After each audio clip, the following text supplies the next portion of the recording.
Alright, let's do something. Alright, so this is my groove box, a bit of a does everything machine. I set up this patch earlier that shows off most of what it can do. It's all centered around the NerdSec, which is a tracker, which is a topic that is a little too deep to get into now, but it's basically, if you know the arranger view of Ableton, it's kind of that, runs from top to bottom, has loads of different tracks. All the tracks can affect each other track, so like it doesn't, like even though one voice might be sequenced by this track, I can also just from that track put in notes for other tracks as well. It's an incredibly deep system. Yeah, and even though it looks like it might be this, it's actually also, this is an expander for it, this is an expander for it, this is an expander for it. All these part is a NerdSec. All these faders are connected to the back via I2C from this expander, so all these can be mapped for every parameter in here as well. And there's basically now a programming language inside here that so you can do all sorts of like logical tests on the faders or any input. Let's say like if this is true, then do these things on the NerdSec, and you can do generative music or whatever you might need. For instance, right now I'm running a little sequence that goes up to this Ornaments and Crimes. It has 3 rings going into a reverb, and the pitches are selected randomly within a scale. So they're just making a chord every rotation of it, of the beat. And then I have my drum machine. It's a Modbat Trinity. It does kick, snare, and hi-hat. Just doing the kick for now.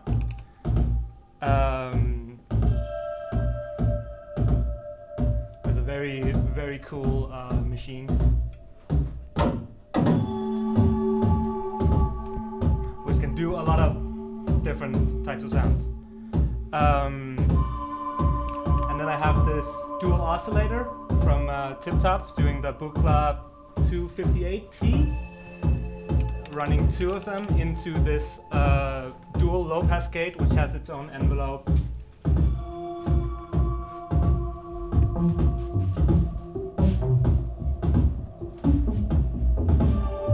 It's quite interesting module as well because it's 2 low pass gates with their own envelopes, and you can also CV open the gate as well. But you can also turn off or turn on like basically side chaining one channel to the other one, so every time one goes high, it ducks the other one. So you can do sort of like some intricate patterns as well. It has resonance and all sorts of stuff. Does it go both ways then? Yeah. Oh no, it's always one into the other. Yeah, it's always one into the other. And this one also is very interesting because each voice has 2 outputs and 3 inputs, so you can do weird FM sounds.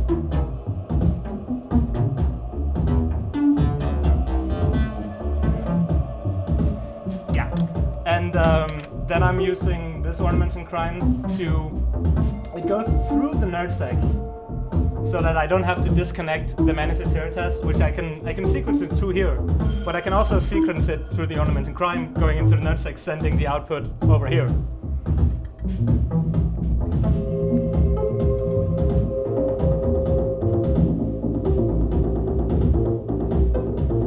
So it's basically making a random pattern over here.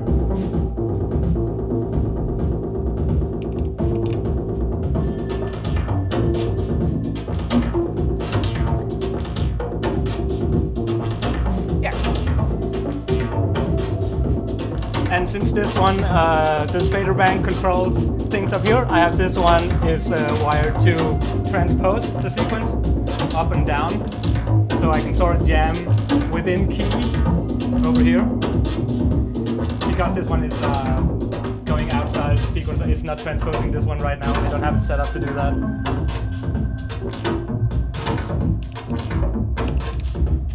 But yeah, that's kind of Clouds does delay, Cloud stuff. FX8 does reverb.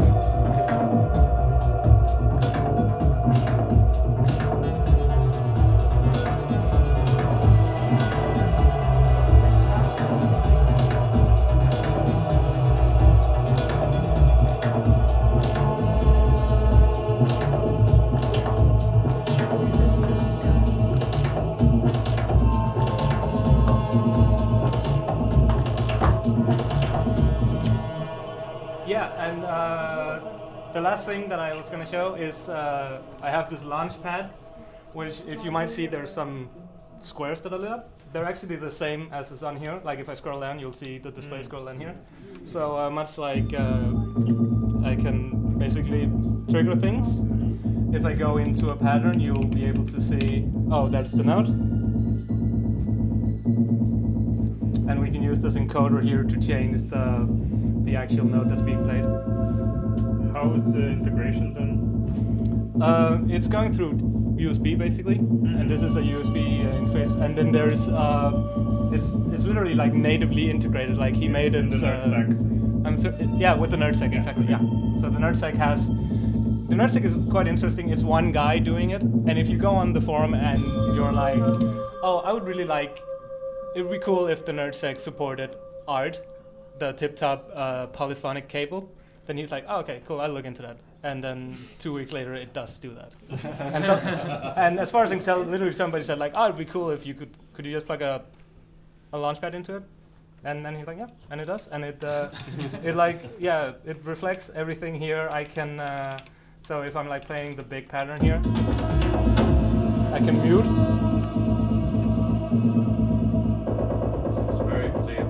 Yeah, exactly. And it waits, like in Ableton, waits until it comes around. Again, user settable. Oh, I got onto mute.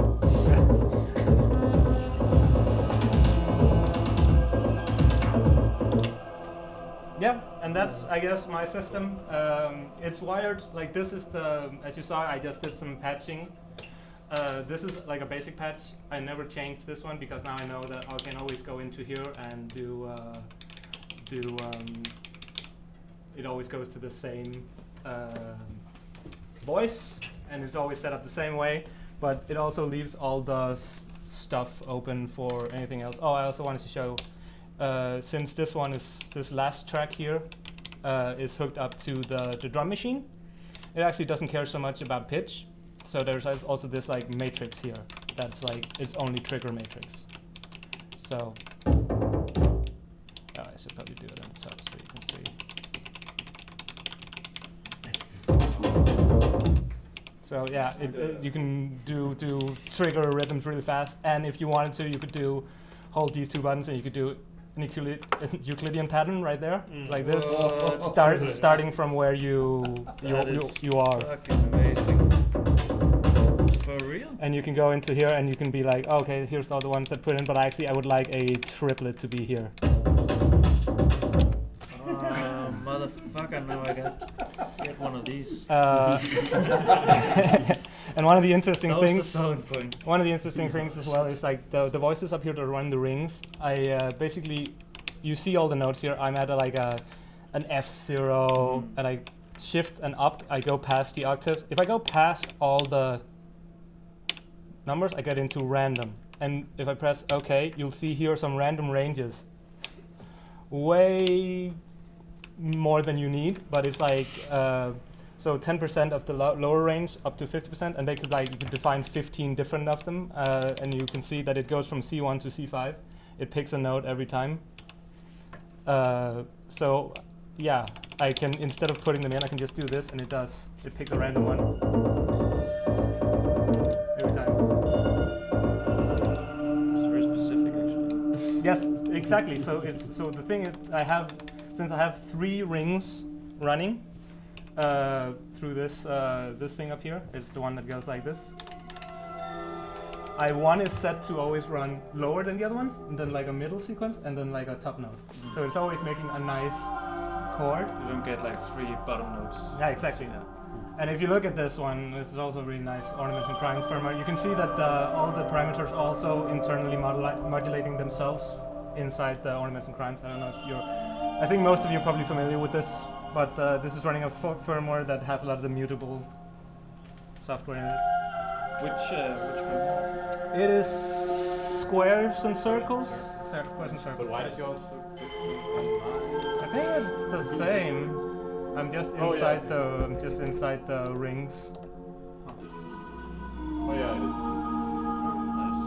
And it can do it, and it's running into this insane reverb. So the whole thing is doing 3 rings and a reverb coming out of one port. only on this module. Is it mono or stereo? It can be whatever you want. You can route it to 4 voices Yes. if you wanted to. I really like a demo, Yeah. that's something that's Sure. we have the time. Because I've been sleeping on it for so long. Yeah, it can do. And this one over here is running a different firmware. It's running the phaser wheel, which is like there's the split screen thing. So it's sequencing the bass. And then I also still have the left screen to do whatever else I want. I still have one more module that I'm not even using here. I put some more notes into this sequence.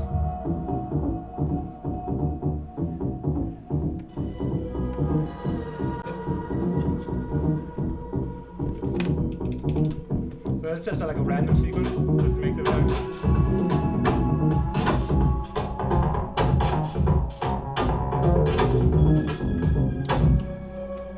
Yeah.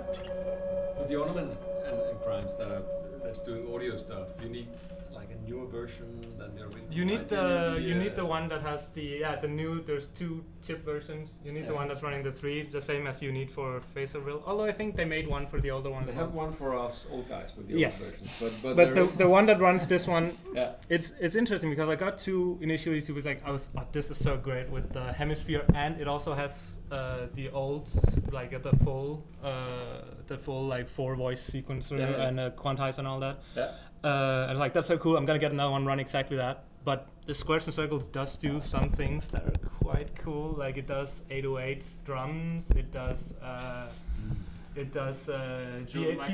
DX7. Microsoft Sam voice generator. Really good. Oh, I'm looking for that now. It does. Modular. Yeah. What happens if I just change the voices all to Sam now? Sam. Does that just work? With Maybe the try Sam? the other, the what's it called, LPC as well. Is that on good? Yeah. And then we just do. Then we turn the reverb down just a smidge.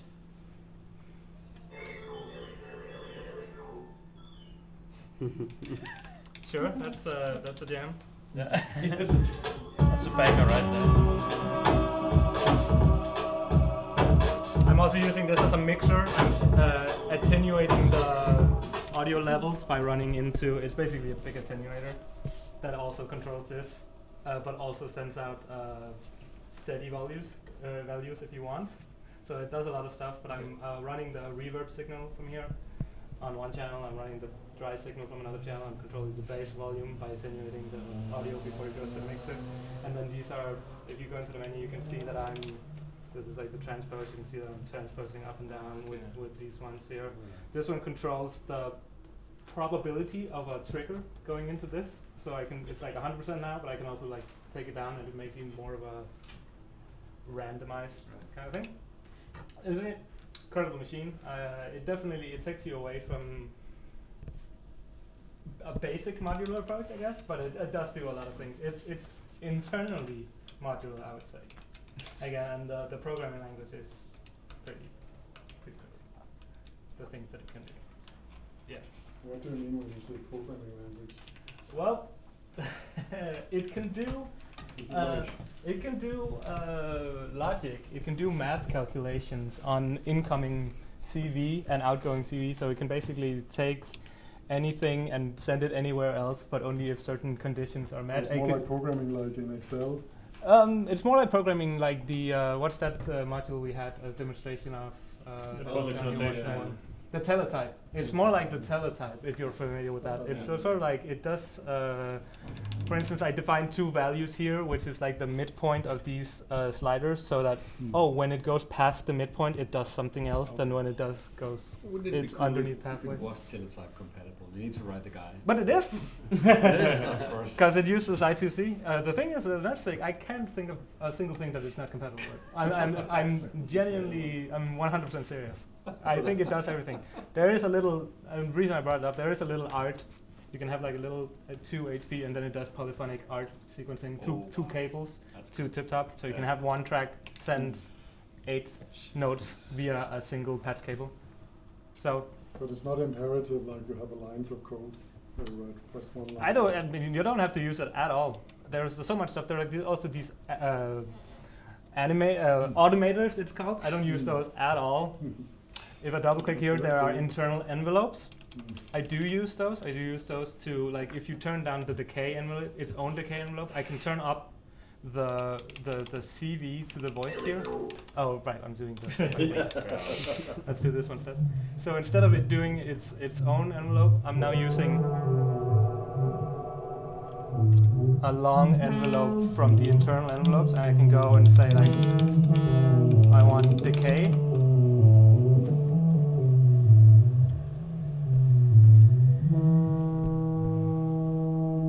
So I'm generating envelopes now instead of here. You can use that. You can also just not use that.